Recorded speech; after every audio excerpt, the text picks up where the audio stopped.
자, 오늘은 쿠쿠홈시스를 말씀드릴 건데요.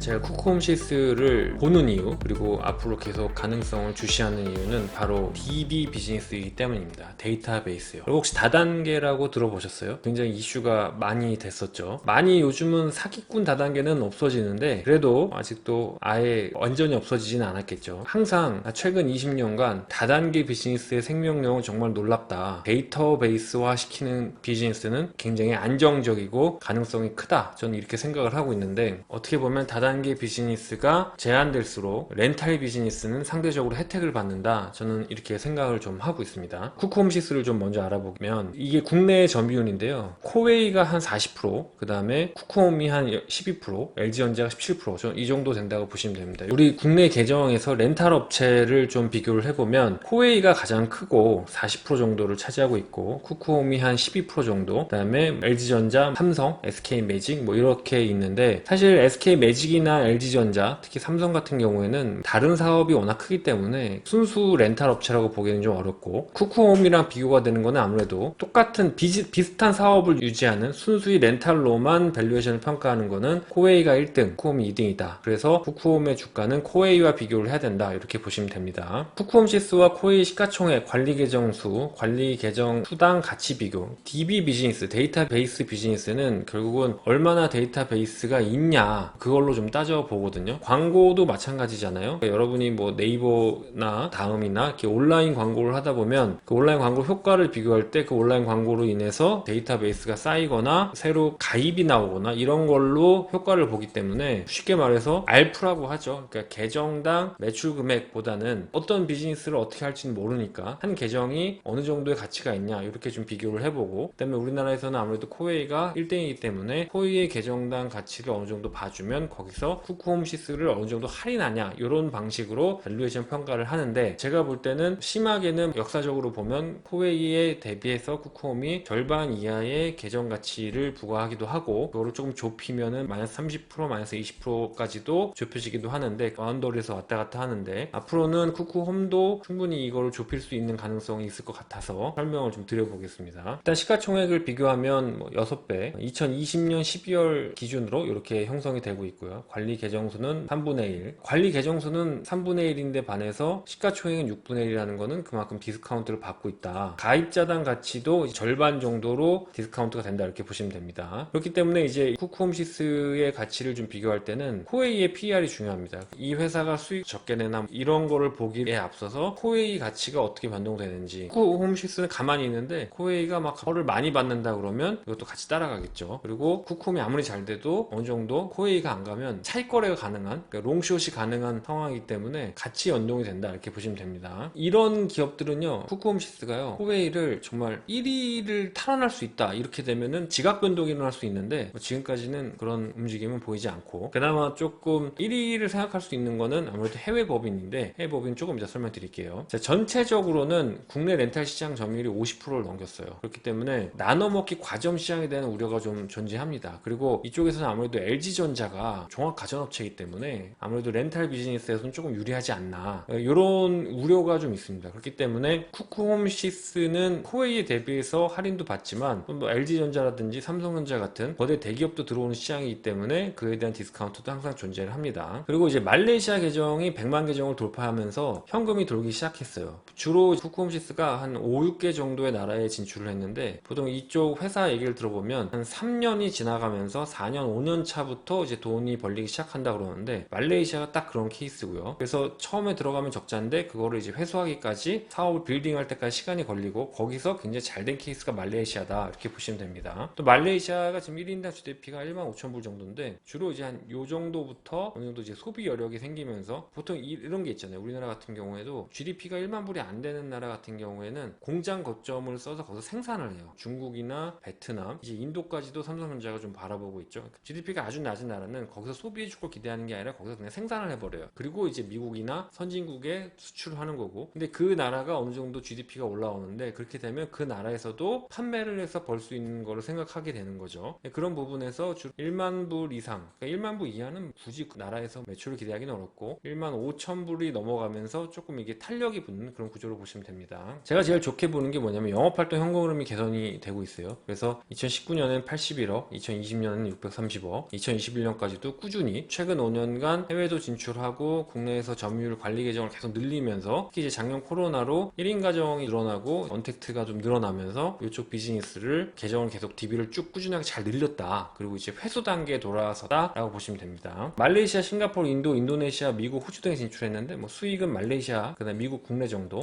대부분은 말레이시아라고 보시면 됩니다. 제가 이제 미국 살기 때문에 이제 H마트 가면 쿠쿠 밥솥이 있어요. 이민 가정을 일단 사고 시작하는데 비쌉니다. 근데 착각하시면 안 되는 게 우리가 쿠쿠홈시스는 렌탈 회사예요. 이 밥솥이 아닙니다. 쿠쿠는 이제 비상장 계열사 쿠쿠전자가 만들거든요. 그래서 우리가 쿠쿠홈시스는 이제 밥솥 회사다 이렇게 생각하시면 안 돼요. 쿠쿠전자에서 이제 쿠쿠 밥솥 같은 것도 렌탈 제품으로 받습니다. 우리나라에서 밥솥 몇십만 원 하는데 그거를 렌탈 할부로 할 사람은 별로 없을 거고, 근데 이제 말레이시아 같은 나라는 GDP가 좀 낮은 나라는 이것도 렌탈을 한다 이렇게 보시면 됩니다. 쿠쿠 비상장 회사인 쿠쿠전자와의 코퍼레이션은 쿠쿠전자가 어떤 상품을 만드는지에 대해서도 어떤 상품을 만드는지 앞으로 좀 눈여겨보시면서 반응을 보셔도 좋을 것 같습니다. 최근에는 자가관리형 제품 매출이 늘어나면서 이익성이 좀 긍정적인데, 자가관리형이 뭐냐면 여러분이 이제 정수기 필터 갈아주러 오는 분이 오시면 편하긴 한데 좀 비싸잖아요. 근데 자동으로 그냥 배달을 시키는 거예요, 필터를. 그래서 내가 직접 하는 겁니다. 그렇게 되면 고객 입장에서도 비용이 줄고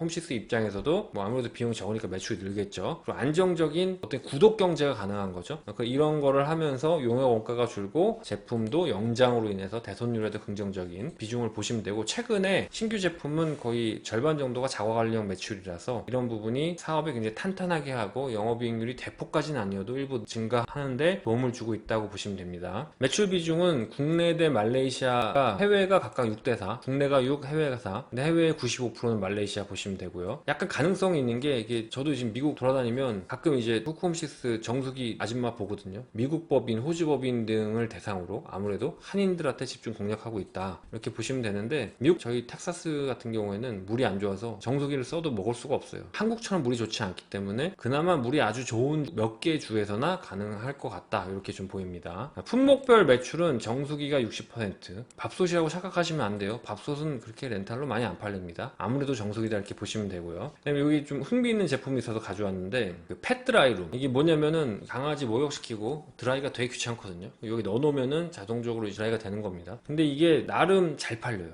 틈새 상품에서. 그리고 제가 볼 때는 저도 이제 반려견을 2마리 키우기 때문에 저도 사실 펫드라이룸을 사고 싶었는데 가격이 너무 비싸고 좀 써보고 효용을 판단해보고 싶고 이랬거든요. 저도 이거 있었으면, 한국에 있었으면 렌탈 했을 것 같습니다. 이게 지금 틈새에서 좀 잘 팔리고 있다 이렇게 보시면 되고요. 제가 아까도 말씀드렸지만 좋게 보는 이유는 사업의 안정성, 꾸준한 매출과 이익 증가. 저는 이제 DB 사업, 데이터베이스 사업은 굉장히 좋은 사업이라고 생각해요. 그리고 생각보다 굉장히 탄탄합니다. 여기서 이제 마지막으로 좀 봐야 될 게 이제 금융 리스크가 있습니다. 이게 뭐냐면 빌리고 나중에 회수를 하는 건데, 이거에 따라서 회계 처리를 금융 리스크로 하느냐 운용 리스크로 하느냐에 따라서 좀 틀려요. 쿠쿠홈시스가 최근에 주가가 올라갔죠. 1분기 실적이 너무 잘 나오고 나서 추천도 많이 나오고 주가가 엄청 올랐다 갑자기 빠진 이유가 저는 이것 때문이라고 좀 보는데, 주식을 볼 때는 사람들이 되게 좋은 점만 얘기하고 안 좋은 점 얘기 안 해요. 이게 뭐냐면 쿠쿠홈시스가 금융 리스크로 이 제품을 팔면 단기적으로 수익이 좋아요. 운용 리스크로 팔게 되면 단기적으로 큰 수익이 안 잡힙니다. 그래서 최근에 실적이 잘 나오는 거는 금융 리스크로 많이 매출이 나가기 때문에 실적이 좋게 잡힌다 이렇게 보시면 되고, 이 추세가 적어도 한 1년 정도는 유지될 것 같다고 저는 개인적으로 봅니다. 하지만 그거는 약간의 착시 현상이 있으므로 그것도 감안하셔서 이익에 대비해서 더가 되는 거 아니야? 라고 흥분은 안 하셨으면 좋겠고, 그래서 막 고점 추격보다는 눌림목 매수의 관점으로 접근하셨으면 좋겠습니다. 이게 금융 리스크와 운용 리스크가 이제 법률 형태도 다르고 회계 처리도 틀리는데, 쉽게 얘기를 하면 금융 리스크 대상 자산은 리스크 이용자를 위해 특수 제작된 것이기 때문에 이걸 그냥 판매가 이루어졌다고 보는 거예요. 근데 반면에 운용 리스크 같은 경우에는 빌려줬다가 다시 받는다고 생각을 해요. 그러니까 컴퓨터, 사무용 기계, 자동차, 항공기 뭐 이런 것들. 그렇기 때문에 최근에 이런 넬로팩 같은 거는 아무래도 아주 범용적인 제품은 아니잖아요. 특수한 제품이기 때문에 이거는 처음에 판매할 때 운용 리스크 회계 처리 안 하고 금융 리스크로 회계 처리한다는 거죠. 감사합니다.